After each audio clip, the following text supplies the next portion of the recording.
शाहबुद्दीन चौधरी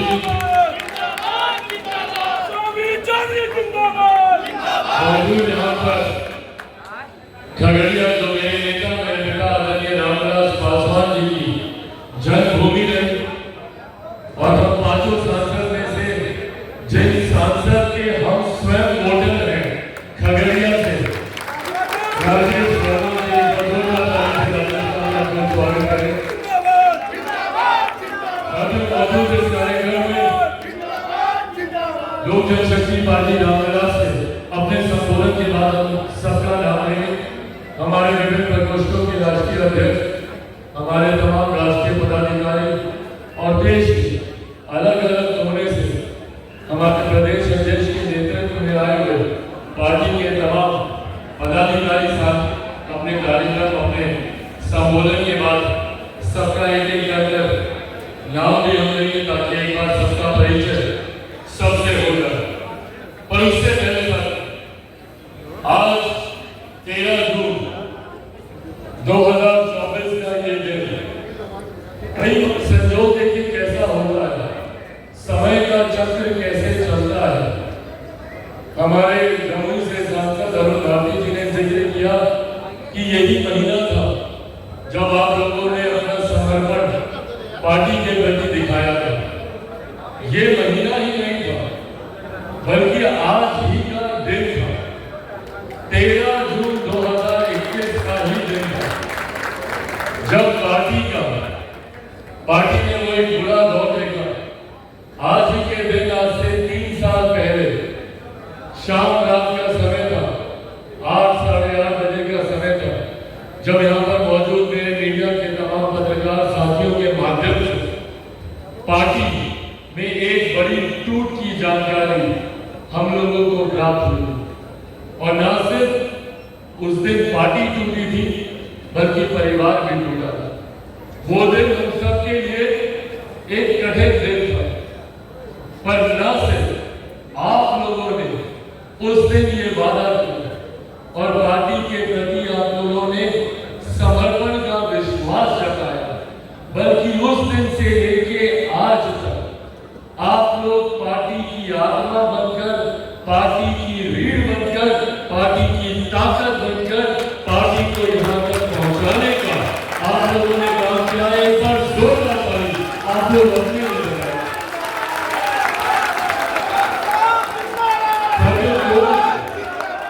कोई दल, कोई पार्टी, कोई नेता अपने कार्यकर्ताओं के बिना कुछ नहीं होता। आप लोग हैं तो हम लोग, अगर आप लोग नहीं तो हम में से किसी की औकात नहीं है, किसी की हैसियत नहीं है कि वो आगे बढ़े। ऐसे में जो समर्पण, जो विश्वास आप लोगों ने पार्टी के उस कठिन दौर में दिखाया, बिना इस बात की उम्मीद किए, बिना ये सोचे कि आने वाले दिनों में पार्टी को क्या मिलेगा नहीं मिलेगा, आप लोगों को क्या मिलेगा नहीं मिलेगा। हम लोग ईमानदारी की बात मैं करता हूँ, एक अंधेरी गुफा में हम लोग सिर्फ रोशनी की उम्मीद के साथ आगे बढ़ते जा रहे थे। हम में से किसी को नहीं पता था कि जो परिस्थितियां हम लोग के घर की गई है, क्या इन परिस्थितियों से हम लोग कभी उभर भी पाएंगे। और ये सामान्य परिस्थितियां नहीं है।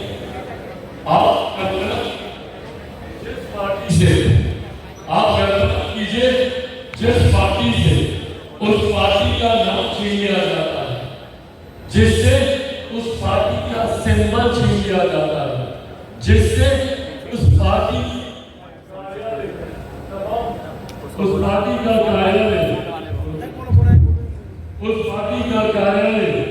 उस पार्टी के पदाधिकारियों को छीनने का प्रयास किया जाता है। ऐसे में हम लोगों ने पूरी तरीके से एक नई शुरुआत हम लोगों ने करने का प्रयास किया। मेरे लिए भी व्यक्तिगत तौर पर वो एक बहुत कठिन दौर है। इस बात का तो दुख खाली होते कि मेरी पार्टी और एक ऐसी पार्टी जिसको मेरे नेता मेरे पिता आदरणीय रामविलास पासवान जी ने खून पसीने से सींचने का उन्होंने पूरी ताकत अपनी लगा पार्टी को आगे बढ़ाने की तमाम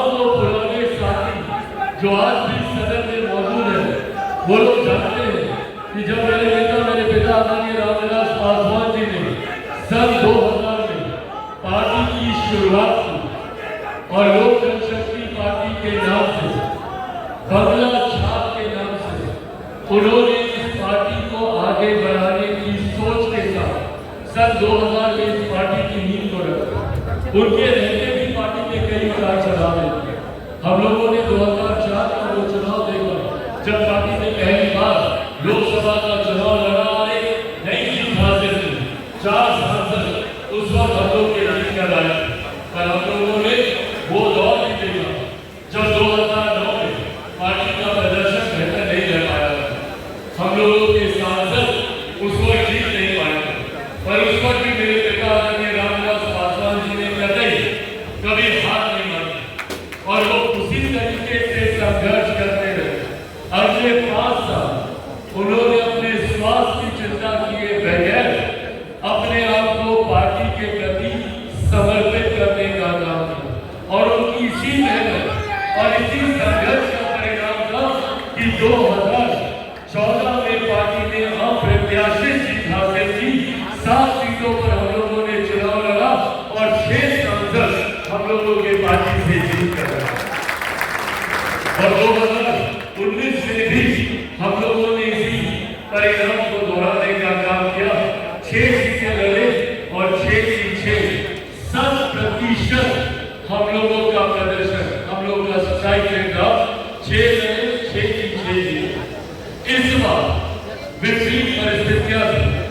हमारे नेता आदरणीय रामविलास पासवान जी का साया हम लोगों से उठ चुका था। उनका मार्गदर्शन हम लोगों के साथ नहीं था, उनका मार्गदर्शन हम लोगों के साथ नहीं था। ऐसे में कई विरोधी घात लगाए बैठे थे।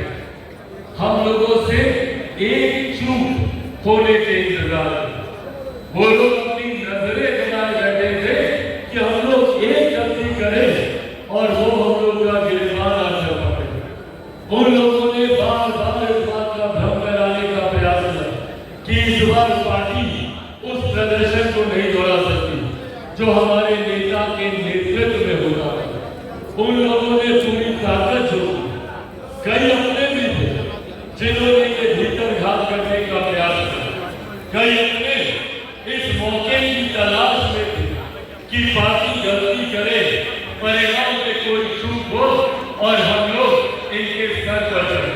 पर जो लोग ये उम्मीद कर रहे थे, जो लोग ऐसी कल्पना कर रहे थे, वो लोग भूल गए कि ये पार्टी हमारे नेता आदरणीय रामविलास पासवान जी की पार्टी है। उन्हीं के विचारों, उन्हीं के सिद्धांतों पे चलने वाली पार्टी है। वो लोग भूल गए थे इस बात को कि ये पार्टी मेरे नेता आदरणीय रामविलास पासवान जी के आशीर्वाद से आगे बढ़ने वाली पार्टी है।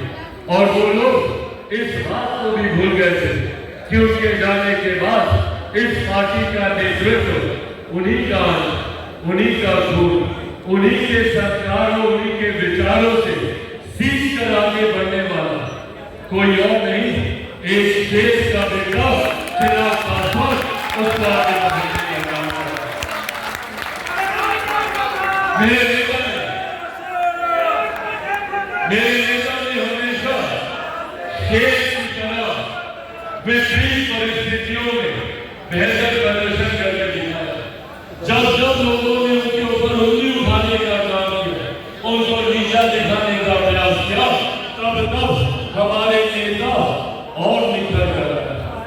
ऐसे में आज हम लोगों ने भी ये साबित कर दिखाया कि जो लोग हम लोगों की समाप्ति की कल्पना कर रहे हैं और जिस उद्देश्य के साथ आज से ठीक 3 साल पहले आज ही के दिन ये पूरा षड्यंत्र रचा गया था, न सिर्फ उनके उस षड्यंत्र को हम लोगों ने विफल करने का काम किया, बल्कि आज हमारे नेता, हमारे आदर्श जहां कहीं भी होंगे वो इस बात को लेकर खुश होंगे कि जिस ऊंचाइयों तक हमारे नेता हमारी पार्टी को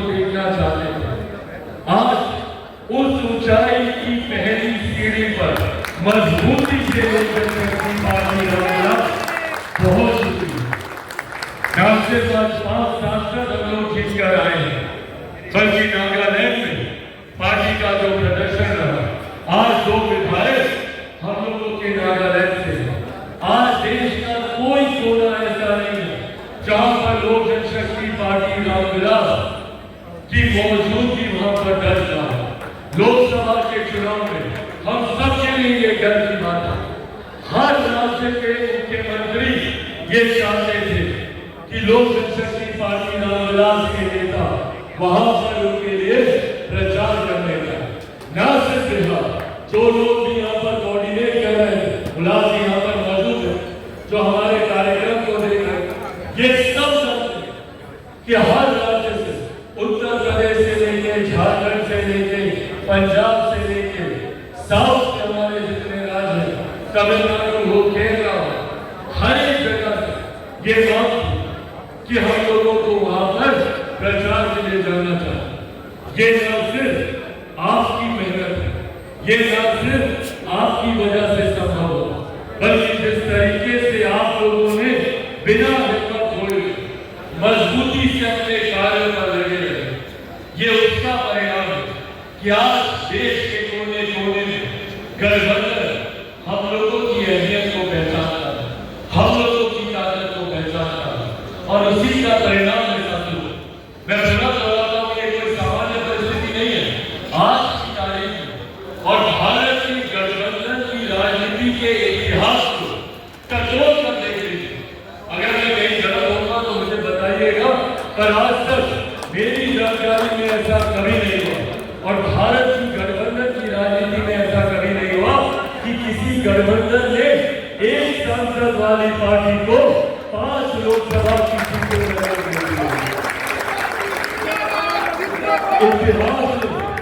इतिहास में ऐसे उदाहरण जरूर देखने को मिले हैं जहां ज्यादा सीटों पर लड़ी पार्टी को कम सीटें दी गई है, पर एक सांसद वाली पार्टी पर गठबंधन ने विश्वास किया और 5 सीटें लड़ने को दी। और ऐसे में हम लोगों ने भी अपने आप को साबित किया और गठबंधन के साथियों के विश्वास पर हम लोगों ने खरा उतरने का काम किया। हम लोगों को 5 सीटें मिली, 5 सीटें जीतकर हम लोगों ने हमारे प्रधानमंत्री आदरणीय नरेंद्र मोदी जी की झोली में देकर केंद्र में एक मजबूत एनडीए की सरकार बनाने का हम लोगों ने काम किया। साथियों, आज जब पार्टी एक नई ऊंचाई पर है तो ऐसे विनम्रता भी उतनी ही जरूरी है। और ये पार्टी के तमाम साथी पदाधिकारियों से और पार्टी के एक कार्यकर्ता से मैं विनम्रता से यह आग्रह करूंगा, जब आप ऊंचाई पर जाते हैं अपने पर गर्व करें, पूरी तरीके से गर्व करें, क्योंकि यह आप लोगों की मेहनत की चीज है, यह आप लोगों की उपलब्धि है, ये आप लोगों की वजह से पार्टी को मिली एक नई ऊंचाई है।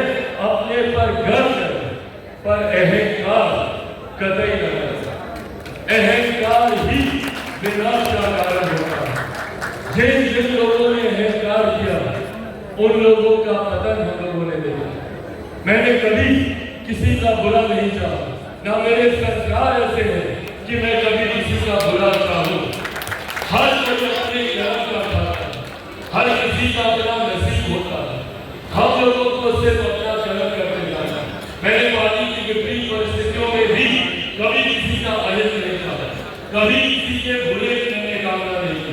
मैंने हमेशा बस इतना चाहा कि अपनी नगरी को इतना लंबा करना है, अपनी उपलब्धियों को इतनी ऊंचाई पर लेकर जाना है कि दूसरे को नीचा दिखाकर आगे बढ़ना कभी हम लोग की मंशा नहीं होनी चाहिए। और ऐसे में ऊपर वाला है वो सब देखता है। ऐसे में हर किसी के कर्म का हिसाब होता है। हम लोगों को वो दौर भी याद था जब हम लोगों के अपनों ने ही घंटों तक हम लोगों के लिए दरवाजा नहीं खोला था। घंटों तक उनके दरवाजे पर हम लोग खड़े रहे थे, हम लोगों के लिए हमारे ही घर के दरवाजे बंद कर दिए गए थे।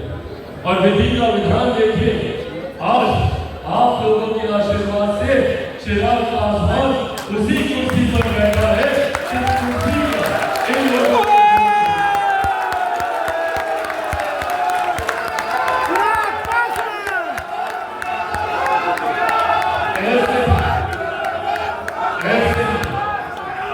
ऐसे हम लोगों ने उस परिस्थिति को भी विनम्रता से स्वीकार किया। इस परिस्थिति को भी विनम्रता से ही स्वीकार करेंगे। हम लोग अपनी जीत पर जश्न जरूर मनाएंगे, अपनी जीत पर उत्साहित जरूर होंगे, पर किसी दूसरे का बुरा देखकर हम लोग जश्न मनाए या किसी दूसरे की डाउनफॉल पर हम लोग उत्साहित हो, ये हम लोग के संस्कार कतई नहीं हो सकते। और ये एक शुरुआत है, अभी हम लोग को कई सीढ़ियां चढ़नी बाकी है, अभी कई मंजिलें हैं जो हम लोग को हासिल करनी है। मैंने हमेशा कहा, लोकसभा का चुनाव हम लोग के मात्र एक पड़ाव है। आने वाले दिनों में बिहार विधानसभा के चुनाव है, अलग अलग राज्यों में चुनाव है। और अब जब मैं आने वाले समय के दौर का मैं जिक्र कर रहा हूँ, इतिहास का मैंने जिक्र किया, वो पन्ना आज से वही बंद होता है। इतिहास के विस्तार को लेकर अब मैं ये आग्रह अलग अलग राज्यों से आए हुए अपने तमाम साथी पदाधिकारियों से करूंगा। हर कोई चाहता है कि हम लोग अपने अपने राज्यों में हम लोग चुनाव लड़ें। ये सोच हर पार्टी की रहती है और हर दल की रहती है, और ये रहेगी, ये स्वाभाविक सी सोच है। पर ऐसे में मेहनत भी हम ही लोगों को करनी है। अगर हम लोग मेहनत जमीन पर नहीं करेंगे और ये उम्मीद करेंगे कि चुनाव के वक्त गठबंधन हम लोग को बुलाएगा और बैठे बिठाए हम लोग को बोलेगा कि भैया आप इतनी सीटें ले लीजिए और चुनाव लड़ लीजिए, ऐसा कतई नहीं होगा। ऐसे में हम लोगों को पहले वो ताकत अर्जित करनी होगी जिस ताकत की वजह से हम लोग अपने संगठन को उस मजबूती तक पहुंचा सके कि कोई भी गठबंधन हम लोगों की अनदेखी ना कर सके। आज इस तरीके से बिहार में हम लोगों ने पार्टी को उस ऊंचाइयों तक हम लोग लेकर गए, जिसका श्रेय मैं पार्टी के बिहार प्रदेश के अपने तमाम पदाधिकारी साथियों को दूंगा और विशेष तौर पर पार्टी का नेतृत्व कर रहे हमारे प्रदेश अध्यक्ष राजू तिवारी जी को दूंगा, जिन्होंने मजबूती से पार्टी का नेतृत्व प्रदेश में करने का काम किया। ऐसे में मौजूद मैं यहाँ पर हर प्रदेश के अपने प्रदेश अध्यक्ष यह आग्रह करता हूँ कि अपने अपने राज्यों में पार्टी के संगठन पर अब आप लोग ध्यान दें। हम लोगों का कार्यक्रम केंद्रीय मंत्री होने के नाते वैसे भी आने वाले दिनों में हर राज्य में हम लोग का कार्यक्रम लगेगा ही लगेगा। और वहाँ एक तरफ प्रधानमंत्री जी के द्वारा दी गई जिम्मेदारियों का निर्वहन करने के लिए हर राज्य में आऊंगा, तो वही पार्टी का राष्ट्रीय अध्यक्ष होने के नाते संगठन की भी बैठक मैं कभी किसी भी कार्यक्रम में आऊंगा तो संगठन की बैठक जरूर लेकर जाऊंगा। ये भी बात आप लोगों से जब हम लोग आंध्र प्रदेश में थे, वहां पर निर्वाचित मुख्यमंत्री नायडू जी का वहां पे शपथ ग्रहण था, चंद्रबाबू नायडू जी का वहां पे शपथ ग्रहण था। उसके बाद हम लोग पार्टी के कार्यक्रम में भी हम लोग दिन में शपथ ग्रहण किया। उसके बाद शाम को पार्टी के कार्यालय पर ही हम लोगों ने पार्टी के तमाम पदाधिकारियों के साथ एक कार्यकर्ता बैठक हम लोगों ने वहां पर आयोजित की और वहां के तमाम पदाधिकारियों के साथ हम लोगों ने मुलाकात की। ऐसे आने वाले दिनों में जिस राज्य में हम लोग का कार्यक्रम लगेगा, तैयारी आप लोग आज से ही करते रहे। जब भी कार्यक्रम हो आप लोगों का संगठन पूरी तरीके से तैयार रहना चाहिए। ये वादा पार्टी का राष्ट्रीय अध्यक्ष होने के नाते मैं आप लोगों से जरूर करता हूं, पर हम इस वादे के अक्षरशः राज्य में पार्टी कितनी मजबूत है और ये मानकर चलिए कि अगर आप लोग अपने अपने राज्यों में मजबूत है, संगठन के तौर पर मजबूत है, वहां पर राजनीतिक परिस्थितियों में अगर आप लोगों की उपस्थिति अगर दर्ज रहती है, जन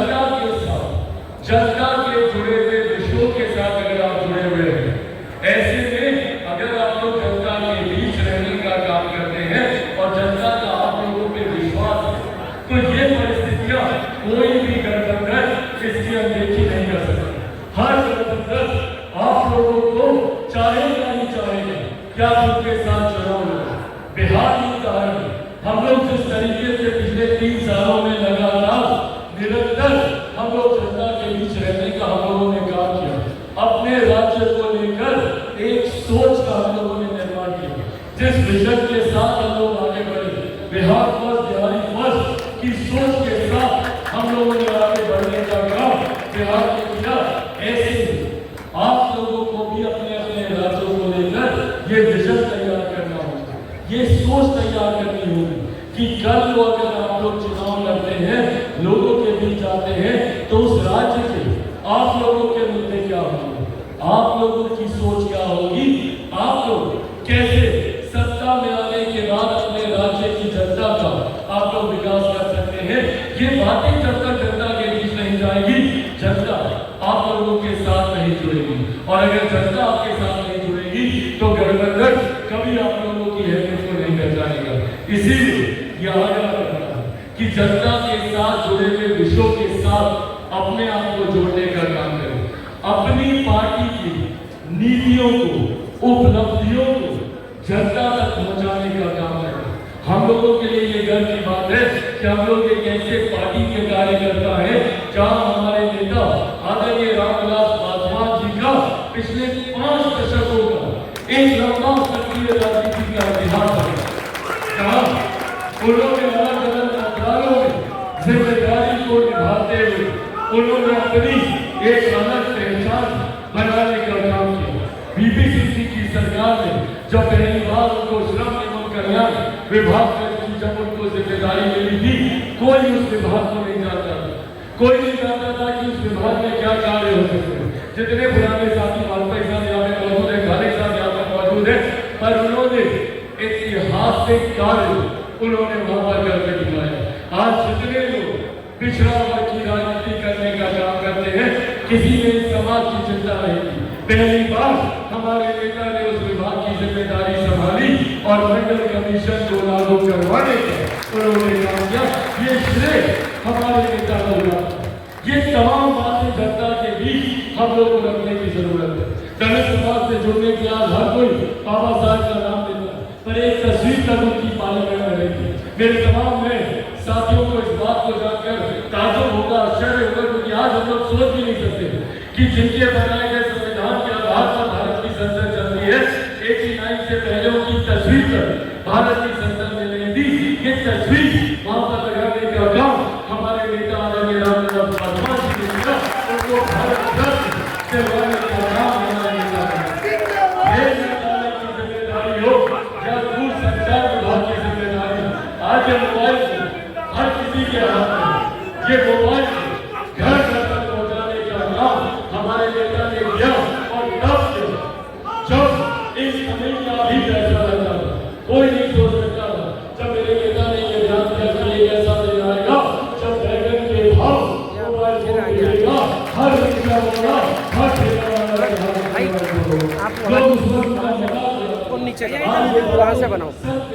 हर बार मैं आपको पीछे उनका नाम दिया जा रहा है कि हमारे नेता, हमारे पिता आदरणीय रामविलास पासवान जी की सोचिए, कोरोना का वो दौर, एक ऐसा समय जब उनका खुद का स्वास्थ्य ठीक नहीं, अपने स्वास्थ्य की चिंता किए बिना वो इस चिंता में लगे हुए थे कि जो लोग पैदल चलकर आ रहे हैं, कैसे उनको 2 वक्त की रोटी मिलेगी, कैसे उनको राशन मिलेगा। ऐसे इस योजना का उन्होंने निर्माण किया। हमारे प्रधानमंत्री जी से सुबह सुबह जाकर उन्होंने मुलाकात की और सुनिश्चित किया कि इस योजना को धरातल पर उतारा जाए।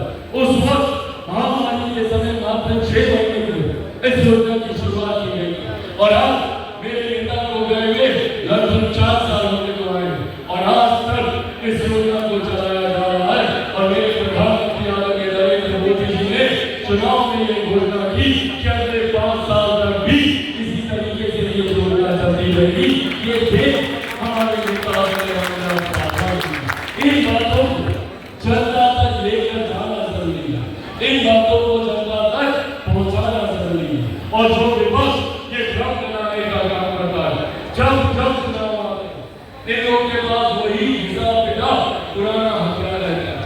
आरक्षण समाप्त हो जाएगा, संविधान की हत्या हो जाएगी, लोकतंत्र की हत्या हो जाएगी, वही पुरानी कैसे ये लोग और गाने बगाने कई लोग इनके मुकाबले में इस भड़काम में आते हैं।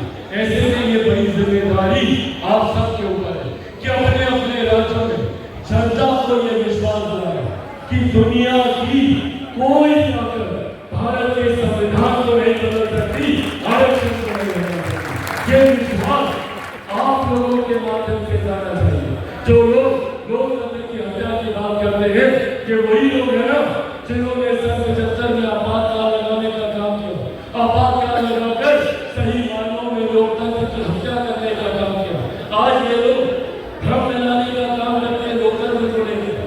आज मेरे नेता मेरे पिता आदरणीय रामविलास पासवान जी जीवित होते तो ये वादा वो आप लोगों से कर रहे होते, पर आज क्योंकि वो इस दुनिया में नहीं, उन्हीं नाम छोड़ने के नाते ये वादा मैं आप लोगों से करता हूँ कि जब तक चिराग पासवान जिंदा है, ना संविधान को कोई बनता है, ना आरक्षण को कोई बनता है। तो ऐसी सोच से करता है जो सोच समाज में बंटवारा करने का काम करती है। आज हम लोगों की पार्टी ने एक नया उदाहरण स्थापित करने का काम किया। जिस राज्य में लोग जात पात धर्म मजहब की राजनीति करते रहते, ऐसे राज्य में जाति से होकर सांप्रदायिकता से होकर हम लोगों ने एक नया समीकरण बनाने का काम किया। कुछ लोग जो इस समीकरण को बनाते नहीं सकते, उसको ग्रहण करते नहीं सकते, वो लोग जो जातीयता और सांप्रदायिकता को अपने समीकरण के माध्यम से बढ़ावा देने का काम करते हैं, उन लोगों के सामने हम लोगों का समीकरण भारी पड़ा। उन लोगों के सामने हम लोगों के समीकरण में अपने आप को स्थापित करने का काम किया। और क्या है ये हम लोगों का समीकरण? हम लोग का समीकरण जहां महिला और युवा का जोड़ है, इस समीकरण के साथ हम लोग आगे बढ़ने का काम करते हैं। भाई किसी और पार्टी में ये हिम्मत नहीं है। बड़ी बड़ी राष्ट्रीय पार्टियों से लेकर क्षेत्रीय पार्टियों तक देख लीजिए, कोई युवा को आगे बढ़ने का मौका नहीं देना चाहता। और खास तौर पर अगर इस पार्टी के नेतृत्व करता अगर युवा, वो लोग नहीं चाहते कि उनके सामने युद्ध का कोई कंपटीशन आकर खड़ा हो जाए। कई ऐसी राष्ट्रीय पार्टियां हैं जिनके युवा साथी उनका साथ छोड़कर चले गए। क्यों? क्योंकि अपनी काबिलियत पर उनको इतना विश्वास नहीं था और उन्होंने उन नेताओं को आगे बढ़ने नहीं दिया। हम लोग के बिहार में भी ऐसी पार्टियां हैं जो अपनी पार्टी में नए लोगों को आगे बढ़ने का मौका नहीं देते। ऐसे में हम लोगों को गर्व है इस बात का कि न सिर्फ हमारी पार्टी ने युवाओं को मौका दिया, बल्कि मेरे प्रधानमंत्री आदरणीय नरेंद्र मोदी जी की महिला सशक्तिकरण को लेकर वो सोच, जिसको भी कुछ दिनों पहले ही हम लोगों ने भारतीय सदन में हम लोगों ने पारित करने का काम किया।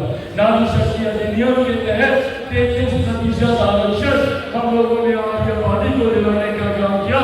और ये काम सिर्फ हम लोगों ने कागज पर ही नहीं किया, अपनी पार्टी में भी हम लोगों ने करके दिखाया। 5 में से 2 महिलाओं को हम लोगों ने चुनाव लड़ाकर जीत हम लोगों ने अपना समर्पण आदि भारत के प्रति हम लोगों ने साबित करके दिखाया। इसीलिए साथियों, ये इस सोच के साथ हम लोगों को आगे बढ़ने की जरूरत है। जहाँ जात पात धर्म मजहब कई ऐसे भटकाव आए, हम लोगों को हमारे नेता आदरणीय रामविलास पासवान जी की सोच को आगे बढ़ाने की जरूरत है। जहाँ जाति से होकर समाज की बात करने की जरूरत है, जहाँ सांप्रदायिकता में बंटवारे की राजनीति, आज हम लोगों की किसी भी धर्म से आता हो, उस गरीब व्यक्ति का हाथ पकड़कर मुख्य धारा के साथ हम लोगों को जोड़ने की जरूरत है। जात पात धर्म से होकर गरीबी जाति में रहने वाले लोगों को आगे बढ़ाने की जरूरत है। जो लोग सांप्रदायिकता के आधार पर समाज में, देश में माहौल को बिगाड़ने का प्रयास करते हैं, उनको ये खूबसूरत तस्वीर दिखाने की जरूरत है, जहाँ पर युवा किसी भी जाति का हो, किसी भी धर्म का हो, उसको आगे बढ़ाना है। महिला किसी भी जाति की हो, किसी भी धर्म की हो, उसको हम लोगों को आगे लेकर चलना है। और सबसे बड़ी बात, अनुभव जो सिर्फ और सिर्फ हमारे बुजुर्गों के साथ पार्टी को अपने बुजुर्गों के अनुभव से भी सीखने की जरूरत है। मैं अपने तमाम नवनिर्वाचित सांसदों से भी मैं आग्रह करूंगा, पार्टी के जितने वरिष्ठ नेता हैं, जितने पुराने पदाधिकारी हैं, उनके साथ बैठे, उनसे जितनी चर्चा के साथ बिता पाओ।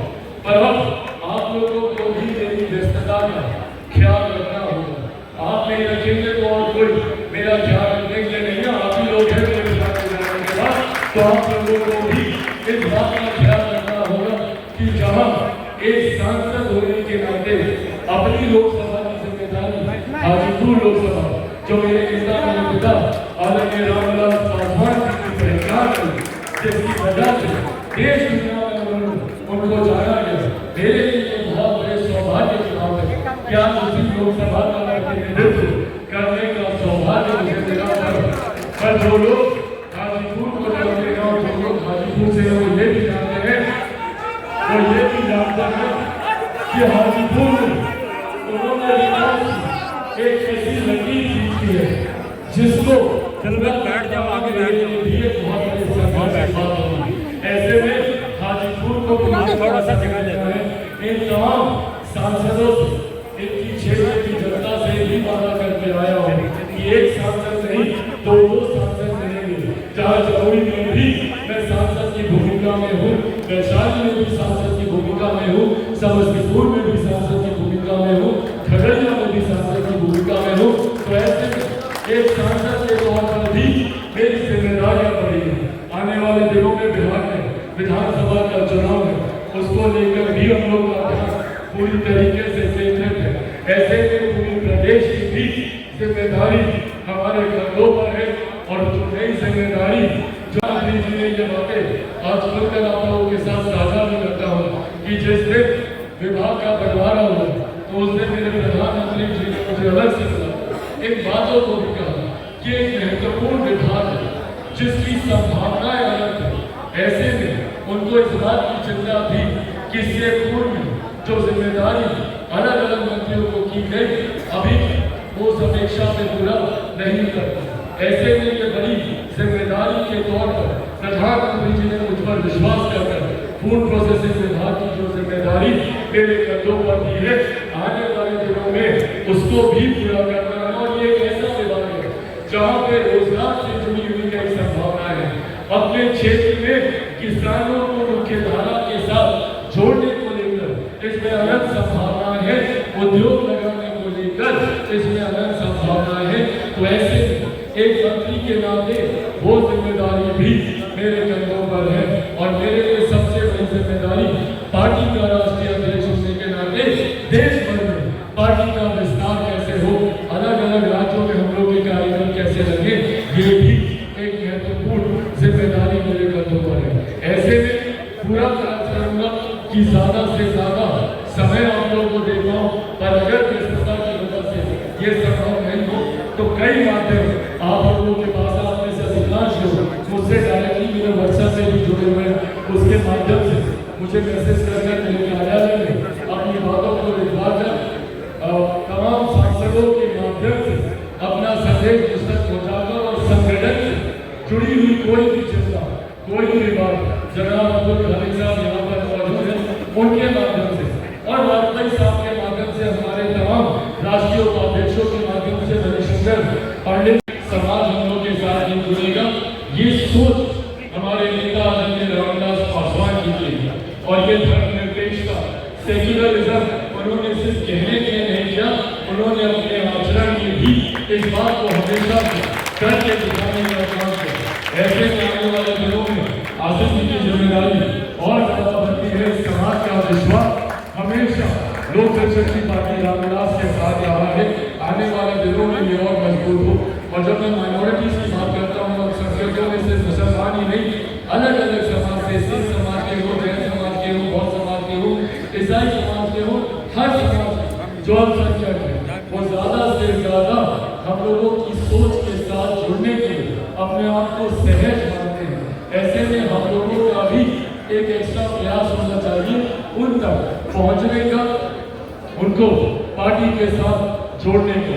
मौजूद यहाँ पर जेएमएस के हमारे राष्ट्रीय अध्यक्ष श्री राजेश पासवान जी का एक बार तारीफ से स्वागत करेंगे। मौजूद यहाँ पर लीगल सेल के हमारे राष्ट्रीय अध्यक्ष एडवोकेट कुलदीप चौहान जी का एक बार जोरदार ताली से आप लोग स्वागत करें। मौजूद यहाँ पर स्पोर्ट्स एंड कल्चर प्रकोष्ठ के हमारे राष्ट्रीय अध्यक्ष श्री लक्ष्मी शंकर जी का, मौजूद यहाँ पर किसान प्रकोष्ठ के हमारे राष्ट्रीय अध्यक्ष श्री धर्मेंद्र मिश्रा जी का, मौजूद यहाँ पर छात्र के हमारे राष्ट्रीय अध्यक्ष श्री यामिनी मिश्रा जी। छात्र मैं बोलना चाहूँगा कि आप लोग भी अपने अपने राज्यों में छात्र के नाम से मैं आग्रह करूँगा काले साहब इन दोनों को बुके देकर इन दोनों का आपको यहाँ पर स्वागत करने का आगे जा, जल्दी जा, जल्दी।